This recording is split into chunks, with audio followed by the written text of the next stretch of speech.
بسم اللہ الرحمن الرحیم۔ السلام علیکم تحفہ علی مدد۔ گزشتہ دنوں جب سندھ میں وڈیرے کی جانب سے اونٹ کی ٹانگ کٹی تو پورے ملک میں وبال مچ گیا۔ سوشل میڈیا سمیت مین سٹریم میڈیا پر 3 دن تک موضوع بحث بنی رہی ایک اونٹ کی ٹانگ۔ لیکن پارا چنار میں آج 5 دن سے شدید لڑائی جاری ہے۔ افغان طالبان اور پاکستانی طالبان مل کر پارا چنار کے مقامی شیعہ آبادی پر حملہ آور ہوئے ہیں اور اب تک 30 سے زائد لاشیں ڈسٹرکٹ کرم ہاسپٹل پہنچ چکی ہیں اور زخمیوں کی تعداد بھی 60 ہے۔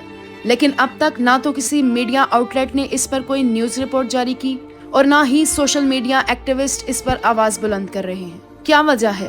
کیا سندھ کے اونٹ کی قیمت پارا چنار کے شیعوں کی جان سے زیادہ قیمتی ہے؟ پارا چنار لہو لہو ہے۔ پارا چنار کی جنگ کو 2 قبائل کی جنگ کہنے والے میڈیا سے سوال ہے، یہ کیسی قبائلی جنگ ہے جس میں راکٹ چلائے جا رہے ہیں، جہاں پر سر نعرہ تکبیر کے ساتھ قلم کیا جا رہا ہے؟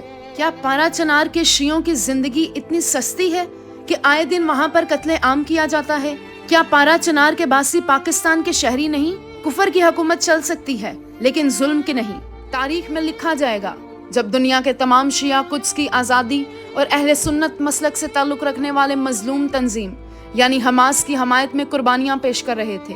ایسے میں پاکستان کے اندر سفیانی اور یزیدی لشکر اہل سنت کا لبادہ اوڑھ کر شیعوں کے گلے کاٹنے میں مصروف تھے۔ لہٰذا ہمارا اہل سنت کے دیندار علماء کرام جو حقیقی معنوں میں اصحاب رسول صلی اللہ علیہ وآلہ وسلم کے پیروکار ہیں، ان سے درخواست ہے ایسے نام نہاد اہل سنت سفیانی اور یزیدی لشکر کو اپنی صفوں سے جدا کریں اور پارا چنار کے مظلوم عوام پر ہونے والے ظلم و بربریت کے خلاف آوازیں اٹھائیں۔ جس طرح شیعہ بغیر کسی مسلکی تعصبات کے اپنا دینی فریضہ سمجھ کر مظلوم غزہ کی حمایت کر رہے ہیں اور ان کے لیے قربانیاں دے رہے ہیں۔ لکھی مقدمے میں گئی وجہ قتل یہ، مقتول کو نبی کے نواسے سے پیار تھا۔ خدارا تمام حکام اعلیٰ اور بالخصوص شیعان حیدر کرار پارا چنار کے مظلوم شیعوں کے حق میں آواز بلند کریں۔ شکریہ۔